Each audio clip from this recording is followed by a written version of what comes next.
इस चैप्टर का नाम है रूरल डेवलपमेंट, ठीक है जी। तो देखो ये भी एक आपका 4 से 6 नंबर तक की वेटेज रखता है ये वाला चैप्टर पूरा। इसमें रूरल डेवलपमेंट के अंदर पूरे चैप्टर का फोकस ये है कि रूरल एरिया के अंदर हमारी ज़्यादातर पॉपुलेशन जो है वो रहती है, और ख़ासकर जो गरीब है वो रहती है। तो ऐसे में रूरल एरियाज़ के अंदर हमें डेवलपमेंट करना बहुत ज़रूरी है। तो ये चैप्टर का नाम बन गया रूरल डेवलपमेंट, ठीक है। तो रूरल डेवलपमेंट का मतलब तो यही है कि भाई हमें रूरल लाइफ को हर पहलू से, मतलब सोशल तरीके से भी, इकोनॉमिक तरीके से भी उनको मतलब इम्प्रूव करना है, बेहतर बनाना है। तो जब overall quality of life improve होगी रूरल एरिया की, तब हम कहते हैं रूरल डेवलपमेंट, ठीक है जी। ये मतलब है। तो यही इस चैप्टर का मेन क्रक्स भी है। अब रूरल डेवलपमेंट का सबसे पहले हमने टॉपिक पढ़ा था कि प्रोसेस क्या है, कि कैसे होगा रूरल डेवलपमेंट। तो देखो मेन पॉइंट्स याद रखने हैं। पहला है डेवलपमेंट ऑफ ह्यूमन रिसोर्स। ये तो आप पुराने चैप्टर से लिंक कर सकते हो। हमें एजुकेटेड और हमें हेल्दी लोग चाहिए, सिंपल। तो इसीलिए हमें अच्छी एजुकेशन सुविधाएं देनी पड़ेंगी और अच्छी हेल्थ फैसिलिटी देनी पड़ेगी। तो इसे बोलते हैं ह्यूमन रिसोर्स, ताकि हमारे लोग जो हैं वो हेल्दी रहें और एजुकेटेड हों। दूसरा फिर हमें डेवलप करना है इंफ्रास्ट्रक्चर। अब इंफ्रास्ट्रक्चर मतलब क्या? इंफ्रास्ट्रक्चर मतलब हर तरह की चीज़ हो गई, चाहे बिजली हो, पानी हो, पैसा हो, मार्केटिंग हो, मतलब रूरल एरिया के अंदर हर सुविधा मिलनी चाहिए जो शहरों में मिलती है। तो ये हो गया इंफ्रास्ट्रक्चर का डेवलपमेंट। तीसरे होने चाहिए लैंड रिफॉर्म्स। अब लैंड रिफॉर्म्स क्या? लैंड रिफॉर्म्स मतलब कि हालांकि अब तो बहुत टाइम हो गया, लेकिन आज भी कुछ जगहों पर एक्चुअल कल्टीवेटर जो है उसको ज़मीन नहीं मिल पाती। आज भी कुछ जगहों पर बड़े फार्मर से बड़े ज़मींदार कंट्रोल बना के रखते हैं। तो वो हटना चाहिए, वो सब चीज़ें हटनी चाहिए। तो यही इसमें लिखा है कि एक्सप्लॉयटेशन नहीं होना चाहिए, या फिर लैंड जो है वो टिलर को मिलनी चाहिए। टिलर मतलब वही कल्टीवेटर को मिलनी चाहिए, और प्रोडक्टिविटी बढ़नी चाहिए। तो ये हो गए लैंड रिफॉर्म। तो मेन तो यही 3 है।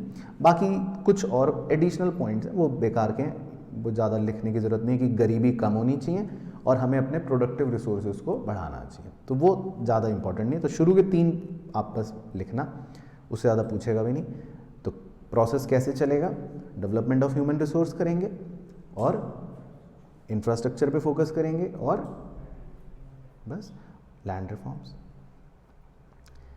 फिर आता है इसमें अगला टॉपिक, ये भी इंपॉर्टेंट होता है 3 से 4 नंबर का, कि रूरल क्रेडिट।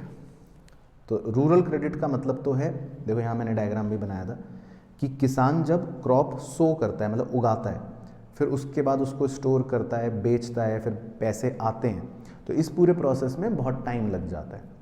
तो किसान के पास पैसों की बहुत भारी बीच में कमी हो जाती है, तो इसीलिए उसको समय समय पर क्रेडिट की सुविधा देना ज़रूरी है। ये तो बन गया मुद्दा। अब कहाँ से पैसा आएगा? तो इसके 2 सोर्सेज होते हैं। कौन कौन से?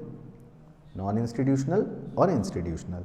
नॉन इंस्टीट्यूशनल का मतलब तो हो गया कि भैया आपने मनी लेंडर से पैसा ले लिया, है ना, वो ज़्यादा इंटरेस्ट लेगा आपको, वो मैनिपुलेट कर सकता है आपके साथ अकाउंट्स में। या आपने रिलेटिव से पैसा ले लिया, या आपने किसी कमीशन एजेंट से पैसा ले लिया, वो आपसे आपकी क्रॉप्स को गिरवी रखवाते हैं और ज़्यादा इंटरेस्ट चार्ज करते हैं। या आपने किसी अमीर लैंडलॉर्ड से पैसा ले लिया। तो ये तो हो गए नॉन इंस्टीट्यूशनल सोर्सेज। लेकिन हम किसान को कहते हैं कि आपको इनसे नहीं लेना चाहिए, आपको कहाँ से लेना चाहिए पैसे? इंस्टीट्यूशनल सोर्सेज से। तो क्यों लेना चाहिए? इसके फ़ायदे पता होने चाहिए कि भाई एक तो ये कम इंटरेस्ट रेट पे दे देते हैं लोन, और दूसरा मतलब थोड़ा सा ये प्रोडक्टिविटी को कैसे बढ़ाना है, आपकी इनकम कैसे बढ़ेगी, इन सब चीज़ों में भी मदद कर देते हैं। तो और ये सरकार मतलब खुद ही इस्टेब्लिश करती है अपने इंस्टीट्यूशंस। तो कौन कौन से हैं? जैसे देखो कोऑपरेटिव क्रेडिट। तो ये कोऑपरेटिव क्रेडिट क्या होते हैं? ये बहुत ही लो इंटरेस्ट रेट में आपको इंटरेस्ट दे देते हैं।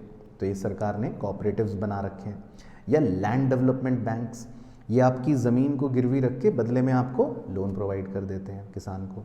कमर्शियल बैंक्स भी आजकल पहुंच चुके हैं अब तो गांव-गांव में, ICICI बैंक और ये सब। रीजनल रूरल बैंक्स, ये बहुत ही छोटे छोटे बैंक्स होते हैं जो सिर्फ रूरल एरियाज़ में ही पाए जाते हैं, ये भी किसानों को पैसे दे देते हैं। सरकार भी कई बार डायरेक्टली इमरजेंसी के केस में लोन दे देती है, जिसको बोलते हैं तत्कावी लोन्स। और इसके अलावा नबार्ड तो आपको पता ही होगा या होना चाहिए, ये है दादा, रूरल बैंकिंग का दादा हो गया, जो सारी चीज़ों को देखता है। बाकी 7th जो होते हैं वो बहुत ही अच्छे कॉन्सेप्ट्स होते हैं, जिसका नाम था सेल्फ हेल्प ग्रुप, जो महिलाओं में खासकर काफ़ी प्रचलित था, जिसका कॉन्सेप्ट ये था कि हैबिट ऑफ सेविंग को प्रमोट किया जाता है, जिसको बोलते हैं थ्रिफ्ट। तो ये क्या करता है, थ्रिफ्ट प्रमोट करता है। थ्रिफ्ट मतलब होता है सेविंग की हैबिट। तो इसमें 10 लोग मिल जाते हैं या 50 लोग मिल जाते हैं, सब थोड़ा थोड़ा पूल करते हैं पैसों का और एक पैसे इकट्ठे कर लेते हैं एक साथ अपने पास, और जिसको भी फिर पैसों की ज़रूरत होती है उसको लो इंटरेस्ट पे दे देते हैं। अच्छा, इसी में इंपॉर्टेंट चीज़, बहुत सारे सेल्फ हेल्प ग्रुप्स को लिंक करा गया है बैंकों के साथ। मतलब कि सेल्फ हेल्प ग्रुप को अगर पैसे कम पड़ गए खुद से आपस में और उनको और पैसा चाहिए तो वो बैंक से भी ले सकते हैं। तो इस तरह का माइक्रो फाइनेंस प्रोग्राम बना रखा है, और इसमें लिखा भी है कि देखो more than 42 lakh self help groups have been reportedly credit linked. तो मतलब ये भी एक छोटा सा पॉइंट था। बाकी फिर क्वेश्चन आपसे पूछ सकता है कि भाई क्रिटिकल अप्रेजल करो रूरल बैंकिंग का, तो आप इसमें कमियां निकालेंगे कि भाई रूरल एरियाज़ में बैंकिंग में क्या क्या कमियां हैं। तो देखो क्या क्या कमियां हैं, इनसफिशेंसी, मतलब किसान को पैसे चाहिए इतने, बैंक देता है सिर्फ इतने, तो ये हो गई इनसफिशेंसी की वॉल्यूम कम है। या इनएडिक्वेट कवरेज ऑफ इंस्टीट्यूशनल सोर्सेज, अब बहुत सी जगह तो इंस्टीट्यूशनल सोर्सेज हैं भी नहीं, आज भी बहुत सारे ऐसे गांव हैं या ऐसे एरियाज़ हैं जहाँ तक इंस्टीट्यूशनल सोर्स नहीं पहुँच पाए, तो कवरेज बहुत कम है। इनएडिक्वेट अमाउंट ऑफ सैंक्शन, अब एक किसान आया 5 लाख रुपए लोन मांगने, लेकिन बैंक ने उसको सिर्फ 2 लाख रुपए का लोन दिया, तो इनएडिक्वेट अमाउंट मिलता है। लेस अटेंशन टू पुअर और मार्जिनल फार्मर्स, छोटे फार्मर्स को बैंक आज भी इंपॉर्टेंस नहीं देते, आज भी उसको भगा देते हैं।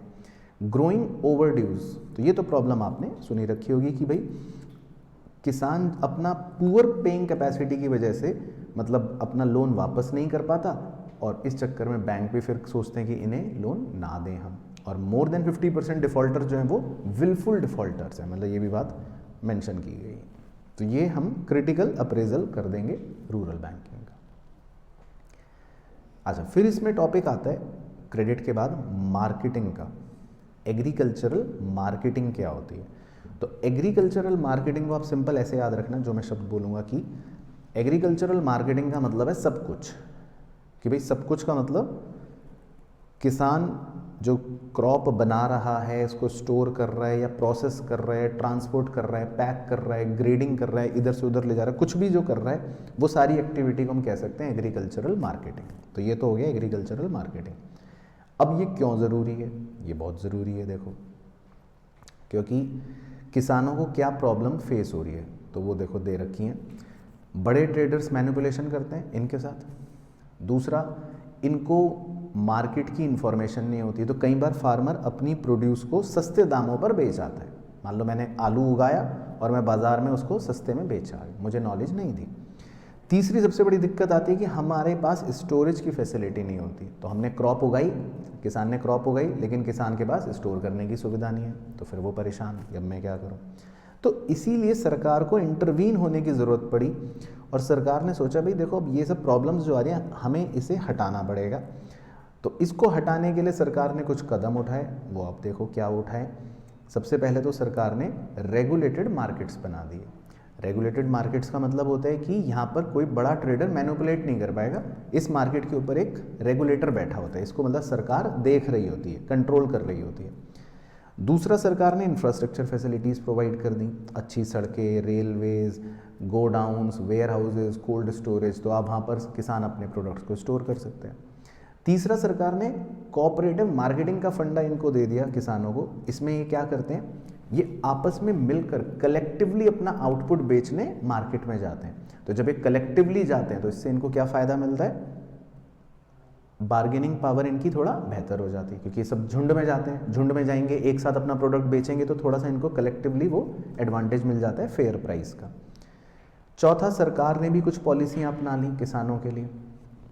पहली तो MSP, मिनिमम सपोर्ट प्राइस, जिसमें सरकार क्या करती है, किसान को बोलती है कि हम आपको मिनिमम इतने रुपए तो देंगे, तो थोड़ा सा उसको श्योरिटी हो जाती है। दूसरा हो गया बफर स्टॉक। अब फूड कॉरपोरेशन ऑफ इंडिया क्या करती है, वो किसानों से वीट और राइस खरीद लेती है और अपने पास बफर स्टॉक में रख लेती है। और तीसरा हो गया public distribution system, PDS।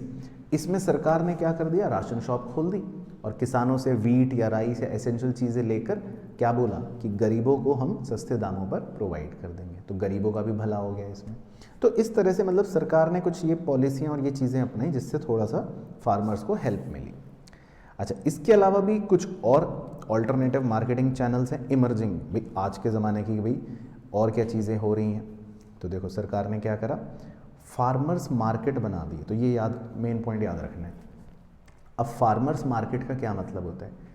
Farmers market का मतलब ये होता है, ब्लू कलर में देखना हाईलाइटेड है, मिडिल मैन हटा दिए। अब सीधा किसान सीधा मंडी में अपना सामान लेके पहुंचता है और ग्राहक को बेच देता है। तो इसमें मिडिल मैन का जो झमेला था वो हट गया।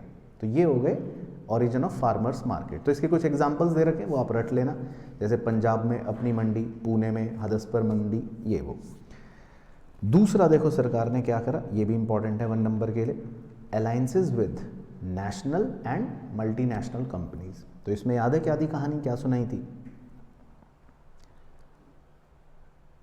कि बहुत सारी एमएनसी कंपनियों ने, मैकडॉनल्ड्स ने या बर्गर किंग ने या केएफसी ने, किसी ने भी किसानों के साथ टाई अप कर लिया और उनको बोला कि आपको रॉ मटेरियल भी हम देंगे, ज़मीन भी हम देंगे, आपको जितनी क्रॉप उगानी है, आलू उगाने आप उगाओ और वो सारे आलू हम खरीदेंगे, और प्राइस भी पहले से प्री डिटरमाइंड कि भाई आपका आलू हम 100 रुपये का लेंगे लेट से। तो इस तरह का सरकार ने अलाइंसेस बैठा दिया बहुत सारे फार्मर्स का नेशनल और मल्टीनेशनल कंपनियों के साथ। तो इससे फार्मर को एक सिक्योरिटी हो गई कि मेरे को फिक्स्ड इनकम मिल जाएगी। तो ये भी सरकार का मतलब एक कदम हो गया रिस्क को कम करने का। अच्छा, फिर आते हैं अगले टॉपिक पर। अब हम किसान को क्या समझाते हैं, कहते हैं किसान भाई देखो ये सब बातें तो ठीक है, लेकिन क्या तुम सरकार पे भरोसा कर सकते हो? ये जितनी अच्छी बातें हैं, क्या इनसे तुम्हारा पेट पल जाएगा, इनसे तुम पैसे कमा पाओगे, या इनसे तुम्हारा रिस्क कम हो जाएगा? तो आंसर है नो। तो हम किसान को एक बहुत ही इंपॉर्टेंट सलाह देते हैं जो है डाइवर्सिफिकेशन। क्या है टॉपिक? डाइवर्सिफिकेशन। अब डाइवर्सिफिकेशन 2 प्रकार के होते हैं। एक होता है क्रॉप प्रोडक्शन। क्रॉप प्रोडक्शन का मतलब है कि हम क्रॉप्स में डाइवर्सिफाई करने को बोलते हैं उसको। जैसे मान लो वो भी खाली राइस उगा रहे हैं, तो हम उसको क्या बोलते हैं कि तुम राइस के साथ साथ वीट भी उगा लो, थोड़ा सा मेज़ भी उगा लो, थोड़ी सी कैश क्रॉप्स उगा लो, तो उससे क्या तुम उसको बेच पाओगे, ज़्यादा पैसे कमा पाओगे। तो हम किसान को क्रॉप प्रोडक्शन में डाइवर्सिफाई करने का सुझाव देते हैं। तो इससे क्या, एक तो आपकी एक क्रॉप पर डिपेंडेंस कम हो जाएगी। मान लो आप खाली चावल उगा रहे थे और चावल में कीड़े लग गए, तो फिर तो ख़राब हो गया। दूसरा, उससे उसकी इनकम बढ़ जाती है। तो हम किसान को क्रॉप प्रोडक्शन में डाइवर्सिफाई करने की सलाह देते हैं। दूसरा क्या सलाह देते हैं, दूसरी डाइवर्सिफिकेशन किस चीज़ की देते हैं? प्रोडक्टिव एक्टिविटीज़ को अपने डाइवर्सिफाई करो। मतलब खाली तुम खेती बाड़ी मत करो, खाली ये नहीं कि बस क्रॉपिंग कर रहे हो, तुम्हें और भी कुछ करना चाहिए। तुम अपनी एक्टिविटीज़ को अलग अलग जगह पर कर सकते हो, इससे तुम्हारी इनकम भी बढ़ जाएगी और इससे तुम्हारा मतलब रिस्क लेवल जो है वो भी कम हो जाएगा। अब बच्चा पूछता है सर अलग अलग वो क्या? अच्छा पहले रीज़न पढ़ लो। तो रीज़न क्या है डाइवर्सिफाई करवाने के, वो तो मैंने आपको समझा ही दिया। क्योंकि किसान के पास रिस्क बहुत होता है, एग्रीकल्चर एक रिस्की बिजनेस है, और किसान का इनकम लेवल थोड़ा बढ़ जाए इसीलिए भी डाइवर्सिफाई करवाया जाता है। बाकी बेनिफिट्स भी इसके ये दे रखे हैं। बेनिफिट्स ये है डाइवर्सिफिकेशन से, इससे एक तो एम्प्लॉयमेंट बढ़ती है, किसानों का इनकम लेवल बढ़ता है और पॉवर्टी थोड़ा सा कम हो जाती है। लेकिन अब किसान को बोलोगे क्या आप कि भाई कौन सी एक्टिविटीज़ करनी है बताओ? Non farm. तो वो बस आपको रीड करने, उसमें बहुत कहानियाँ ज़्यादा लिखने की ज़रूरत नहीं है, अपनी भाषा में लिख सकते हो, लेकिन पता होना चाहिए। जैसे क्या क्या? Animal husbandry. तो एनिमल हस्बेंड्री का मतलब लाइफ स्टॉक फार्मिंग। हाँ, ब्रीडिंग करवाते हैं ना, ये सब जो लिखा है, कैटल्स, गोट्स, इन सबको आप पालते हो। तो ये एक बहुत बड़ा लाइफ स्टॉक पॉपुलेशन है भारत के अंदर, और इससे स्टेबिलिटी भी बढ़ती है इनकम की, फूड सिक्योरिटी भी मिलती है, और देखो 70 मिलियन स्मॉल फार्मर्स को इससे लाइवलीहुड भी मिला है। तो ये भी एक ऑप्शन है। नहीं तो फिर आप कह सकते हो कि चलो भाई तुम डेयरिंग कर लो, दूध प्रोडक्ट्स बेचने शुरू कर दो, डेयरी प्रोडक्ट्स बेचने शुरू कर दो, वो भी एक ऑप्शन है। और मिल्क की जब बात होती है तो ये पॉइंट याद रखने, सेकंड और थर्ड जो बीच में आ रहे हैं, कि भारत के अंदर ऑपरेशन फ्लड नाम की भी एक चीज़ आई थी, वाइट रिवॉल्यूशन, जिसमें मिल्क का प्रोडक्शन एकदम से बहुत ज़्यादा बढ़ गया था, और भारत के अंदर प्रोडक्शन के मामले में भारत रैंक 1 पर आ गया था। और 1970 में किसकी गाइडेंस में ये शुरुआत हुई थी इस ऑपरेशन फ्लड की? डॉक्टर कुरियन, वो ये नाम याद रखना है। तो अगर आपको याद हो, वो गुजरात के आपको कोऑपरेटिव मॉडल की कहानी सुनाई थी कि जिसमें इतना प्रोडक्शन सब मिलकर करते थे कि पूरे देश के अंदर उन्हीं कोऑपरेटिव से मिल्क पहुंचाना शुरू करा था। तो गुजरात की वो सक्सेस स्टोरी है मिल्क कोऑपरेटिव्स की। अच्छा, तीसरा काम हम कर सकते हैं कि भाई मछली पकड़ लो, अगर आपको और कुछ नहीं करना, फिशरीज़। तो इसके भी कुछ छोटे मोटे पॉइंट्स है कि फ़िशिंग कम्युनिटी वाटर बॉडीज़ को अपनी माँ की तरह देखती है और इनलैंड सोर्सेज से, मतलब अंदर अंदर जो पानी है उसी से लगभग 64% कंट्रीब्यूशन फिश प्रोडक्शन का हो जाता है।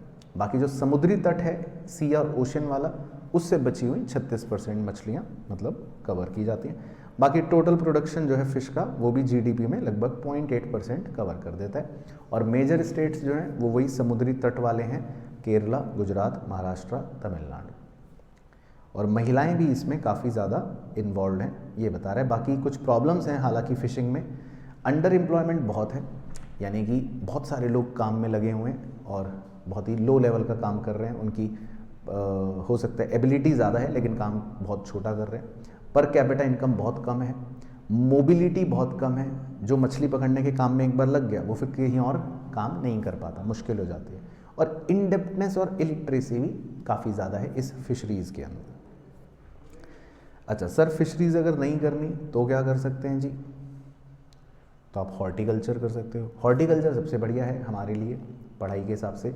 इसमें रंग बिरंगे fruits, vegetables, medicinal plants, spices, इनका प्रोडक्शन होता है और ये सारी चीज़ें तो एक्सपोर्ट बहुत ज़्यादा होती हैं।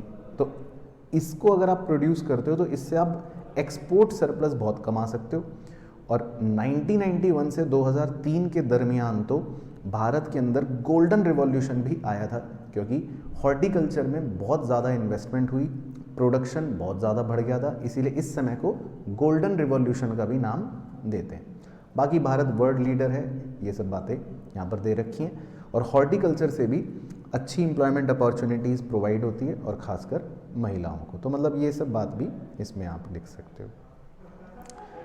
और पांचवा, इंफॉर्मेशन टेक्नोलॉजी। अब मान लो किसान जो हैं उनको ऑल्टरनेटिव अगर एम्प्लॉयमेंट अपॉर्चुनिटीज़ देखी जाए मिलने की, तो इसमें आईटी का बहुत बड़ा यूज़ आजकल हो सकता है। कैसे हो सकता है? अब बहुत से एरियाज़ के अंदर आईटी की मदद से हम ये प्रिडिक्ट कर सकते हैं कि यहाँ पर प्रोडक्टिविटी कैसी होने वाली है। तो फार्मर को हम बोलेंगे आप यहीं पर प्रोड्यूस करो। किस क्रॉप का प्रोडक्शन अच्छा होगा तो फार्मर को बोलेंगे आप यही वाली प्रोड्यूस करो। किसका ख़राब होगा तो फार्मर को बोलेंगे ये वाली प्रोड्यूस मत करो। फिर बहुत से गांव के अंदर सरकार ने अपने कॉल सेंटर्स भी ओपन कर रखे हैं, जहाँ पर लोगों को बैठा रखा है और जो किसानों की मदद करते हैं कि भाई आप इन्हें बताइए कि कैसे ज़्यादा अच्छी प्रोडक्शन हो सकती है। तो इससे भी एम्प्लॉयमेंट जनरेशन मतलब क्रिएट होती है रूरल एरियाज़ के अंदर। तो ये भी मतलब एक ऑल्टरनेटिव एम्प्लॉयमेंट का पॉइंट बन जाता है। तो यहाँ तक तो मतलब आपका हो गया एक पार्ट ऑफ द चैप्टर। फिर जो इसमें आखिरी पार्ट ऑफ द चैप्टर है वो आज के ज़माने का है, इम्पॉर्टेंट टॉपिक है कि भाई सस्टेनेबल डेवलपमेंट और ऑर्गेनिक फार्मिंग की हम बात कर रहे हैं। सस्टेनेबल डेवलपमेंट का मतलब क्या होता है पहले तो वो बताओ। हाँ, फ्यूचर में भी यूज़ कर सकें, बिल्कुल सही, कि रिसोर्सेज को इस तरह से यूज़ करना है ताकि भविष्य के लिए भी वो बचा रहे। अब मान लो जैसे हमारी ज़मीन है, अब हमने इतने केमिकल्स इसमें यूज़ कर लिए कि ये अब हमेशा हमेशा के लिए ख़राब हो गई, तो फिर क्या फ़ायदा। तो इसीलिए हमें ऑर्गेनिक फार्मिंग करनी चाहिए। ऑर्गेनिक फार्मिंग जो होती है वो क्या होती है, इको फ्रेंडली होती है, वो पर्यावरण को नुकसान नहीं देती, वो आपकी ज़मीन को ख़राब नहीं करेगी और वो मतलब लंबे समय तक टिकने वाली चीज़ है, तो उसको बोलते हैं ऑर्गेनिक फार्मिंग। तो ऑर्गेनिक फार्मिंग देखो यही दे रखा है कि सेफ़ और हेल्दी फूड होता है, इकोलॉजिकल बैलेंस को मेंटेन करके रखता है, इससे जो हम खाना बनाते हैं वो सेफ़ होता है, पूरी दुनिया के अंदर उसमें उसको मतलब सेफ़ माना जाता है। बाकी इसके बेनिफिट्स क्वेश्चन अगर पूछेगा तो आप ये सब बेनिफिट्स लिख सकते हो कि ऑर्गेनिक फार्मिंग के इनपुट्स बहुत सस्ते होते हैं, है ना, महंगे नहीं होते। आप इसको एक्सपोर्ट कर सकते हो, आजकल इसकी डिमांड भी बहुत ज़्यादा है, न्यूट्रिशनल वैल्यू फूड की बहुत अच्छी होती है और ऑर्गेनिक फार्मिंग से एम्प्लॉयमेंट अपॉर्चुनिटी भी बढ़ेगी क्योंकि इसमें मैन पावर ज़्यादा लगती है। और बाकी तो ये एनवायरमेंटली फ्रेंडली है, सस्टेनेबल है, वो तो खैर एडवांटेज है ही है। इसी तरह क्वेश्चन ये पूछ सकता है कि लेकिन ऑर्गेनिक फार्मिंग में चैलेंजेस क्या हैं, दिक्कतें क्या हैं, तो आप इसकी दिक्कतें भी बता सकते हो। कुछ मेन पॉइंट्स याद रखना, जैसे लेस पॉपुलर, अभी ये उतना पॉपुलर नहीं है, अभी बहुत सारे फार्मर्स इसको नहीं अडॉप्ट करते। दूसरा, इसका इंफ्रास्ट्रक्चर और मार्केटिंग फैसिलिटीज़ की अभी भारी कमी है, अभी सरकार इनके मार्केटिंग के लिए ज़्यादा प्रमोशन नहीं करती है, इनको ज़्यादा सुविधाएं अभी फ़िलहाल नहीं मिलती। तीसरी मेन प्रॉब्लम जो किसान के लिए सबसे इम्पॉर्टेंट है, लो ईल्ड। ऑर्गेनिक फार्मिंग और आप HYV सीड्स को अगर कंपेयर करोगे तो प्रोडक्शन किस में ज़्यादा होगा, HYV सीड्स में। ऑर्गेनिक फार्मिंग में आपका प्रोडक्शन बहुत कम रहता है, तो इसलिए किसान सोचता है बेकार। चौथी प्रॉब्लम, इनकी शेल्फ लाइफ बहुत छोटी होती है।